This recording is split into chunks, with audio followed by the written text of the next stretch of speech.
अस्सलाम वालेकुम रहमतुल्लाह and welcome back to my channel best medical channel. आज हम कैनबिस इंडिका के पॉइजनिंग के ट्रीटमेंट के बारे में पढ़ेंगे। सबसे पहले आप ज़रूरी यह है कि आप कैनबिस इंडिका पॉइजनिंग के पेशेंट को पहचानें। उसको आप किस तरह पहचानेंगे? उसके साइन सिम्टम से, और उसके लिए फिर आप ब्लड एनालिसिस भी करते, मुख्तलिफ टेस्ट करते, उसके थ्रू भी आप कैनबिस इंडिका के पॉइजनिंग के पेशेंट को पहचानते हैं। तो जब आप उसको एक्यूरेटली पहचानते हैं तो तब जाकर आप उसके ट्रीटमेंट करते हैं।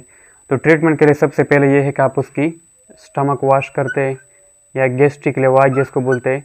गैस्ट्रिक लेवाज हम कैसे करते हैं? यहाँ पर हम वार्म वाटर से, गर्म पानी से हम गैस्ट्रिक लेवाज करते हैं in case of cannabis indica poisoning. उसके साथ हम उसको हॉट कॉफ़ी या टी भी देते हैं, यानी गर्म कॉफ़ी या चाय देते हैं, और उसको गर्म कॉफ़ी या चाय पिलाते हैं।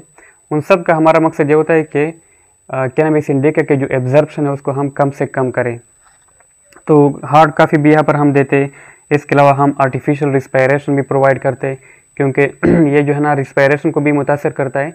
तो हमें ख़तरा होता है कहीं ऐसा ना हो कि उसको रिस्पायरेटरी सेंटर के डिप्रेशन की वजह से उसको मुख्तलिफ स्पाइक्स या साइनोसिस वगैरह के सिम्टम ना हो जाए।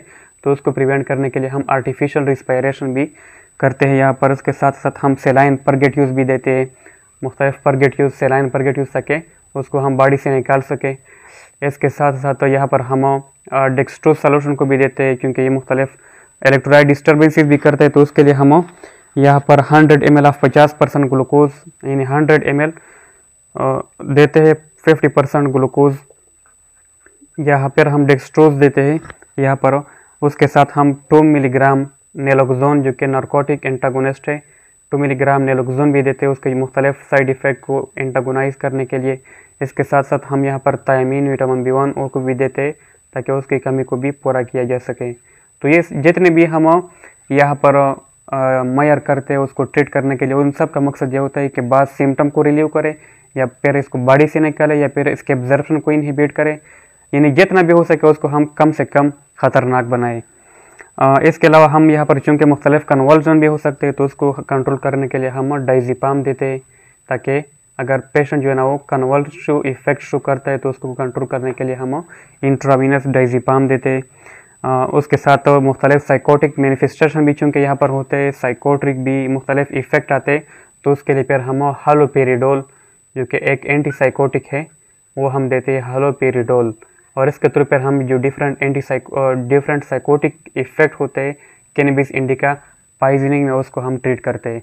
डाइज़ेपाम से हम जो मुख्तलिफ कन्वल्सिव या एग्रेसिव बिहेवियर होता है उसको ट्रीट करते हैं, और हालोपेरिडोल से जो साइकोटिक मैनिफेस्टेशन होते हैं उसको हम ट्रीट करते हैं। तो ये सिंपल तरीका हो गया कि हम पहले गैस्ट्रिक लेवाज करते हैं वार्म वाटर के थ्रू, फिर हार्ड काफ़ी प्रोवाइड देते हैं, आर्टिफिशियल रिस्पायरेशन भी देते हैं, परगेट्यूज देते हैं, ग्लूकोज सोल्यूशन 50% ग्लूकोज या फिर डेक्स्ट्रोज देते, उसके साथ नारकोटिक एंटागोनिस्ट 2 मिलीग्राम नेलोक्सोन भी देते, उसके साथ विटामिन B1 जो थायमीन है उसको भी देते हैं।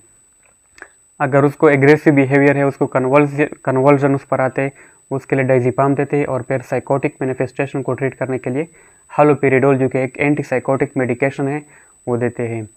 अगर हम पोस्टमार्टम फाइंडिंग की बात करें तो यहाँ पर कोई स्पेसिफिक फाइंडिंग नहीं होते, सिर्फ स्पाइक्स के इलामात हमें मिल सकते हैं, लेकिन कोई ऐसी डिफरेंशियल पॉइंट नहीं है कि आप लोगों को मैं बताऊँ। अगर हम मेडिकुलरी के रिस्पेक्ट की बात करें तो उसमें यह है कि ये मोस्टली एक्सीडेंटली इस्तेमाल किया जाता है, मोस्टली एक्सीडेंटली ये पॉइजन इस्तेमाल किया जाता है, यानी बंग चर्स वगैरह जो है ना ये मोस्टली लोग अक्सर इस पर आदी होते हैं, लेकिन फिर एक्सीडेंटली ये बहुत फेटल डोज में लेते हैं तो उसके नतीजे में उस पर मुख्तलिफ इफेक्ट आते हैं। और इसके अलावा ये मोस्ट कॉमनली यूज्ड ड्रग है जो कि प्रेग्नेंट वुमेन जो है ना वो इस्तेमाल करते हैं, और वो औरतें जो कि चाइल्ड बियरिंग एज में होते हैं, ख़ासकर जो मगरब है, वेस्टर्न सोसाइटी में जो औरतें होती है वो मोस्टली इसको इस्तेमाल करते हैं ड्यूरिंग प्रेगनेंसी या फिर चाइल्ड बियरिंग एज के दौरान। तो ये भी मोस्टली कमन यूज MCQs भी है कि मोस्ट कमनली यूज्ड ड्रग है ड्यूरिंग प्रेगनेंसी। इसके अलावा ये जो माजूम और चर्स मैंने आप लोगों को बताए जो कि प्रिपरेशन थे, वो जो है ना बाज़ औक़ात जो चोर होते हैं वो अपने चोरी करने के लिए फिर लोगों को स्टोपिफाई बनाने के लिए भी इस्तेमाल किया जाता है करते हैं। तो माजूम और चर्स जो है ना, माजूम और चर्स ये जो है ना स्टोपिफाइंग पॉइजन के तौर पर भी जो थीफ होते हैं वो इस्तेमाल करते हैं। तो ये एक मेडिको लीगल एस्पेक्ट हो गया। इसके अलावा बाज़ औक़ात जो मुजरिम होते हैं, क्रिमिनल, वो अपने आप को मजबूत बनाने के लिए, अपने आसाब को मजबूत बनाने के लिए कि वो मतलब जब चोरी करता है या जब कोई जुर्म करता है तो उस पर कोई दबाव वगैरह ना हो, तो उसके लिए फिर ये कैनबिस इंडिका के जो डिफरेंट प्रिपरेशन है उसको इस्तेमाल करता है। तो ये भी एक मेडिको लीगल पॉइंट हो गया। इसके अलावा ये एफ्रोडीजिक के तौर पर भी इस्तेमाल किया जाता है, यानी जो सेक्सुअल पावर है या लिबिडो है उसको बढ़ाने के लिए भी ये इस्तेमाल किया जाता है जो कैनबिस इंडिका है। इसके साथ तो ये चॉकलेट में भी इस्तेमाल किया जाता है। जो इंटेंस क्रेविंग होती है, यानी बहुत ज़्यादा इस्तेमाल का शौक़ होता है, तो उसमें चॉकलेट के तौर पर भी इस्तेमाल किया जाता है छोटे बच्चों में, ताकि उसको यूफोरिक इफ़ेक्ट पैदा हो जाए छोटे बच्चों में। तो ये मुख्तलिफ मेडिको लीगल एस्पेक्ट्स हो गए।